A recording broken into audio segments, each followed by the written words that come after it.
Hi everyone, this is Lata. Welcome to Chakkamma channel.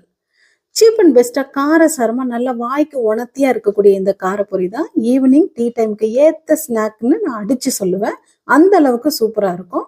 மீதம் இருக்க ஒரு பொரியை கூட நம்ம விட மாட்டோம். பொறுக்கி எடுத்து சாப்பிடுவோம். வாங்க அது எப்படி செய்யறதுன்னு பார்க்கலாம். கடாயை அடுப்பில் வச்சு சூடேறின உடனே 2 ஸ்பூன் நெய் 2 ஸ்பூன் எண்ணெய் சேர்த்து சூடு பண்ணிக்கோங்க. தோல் உரிக்காத பூண்டு ஒரு கப் அளவுக்கு எடுத்து நல்லா தட்டி எடுத்து வச்சுக்கோங்க. எண்ணெய் கொஞ்சமாக சூடேறின உடனே மிளகாய் போட்டு வறுத்துடுங்க.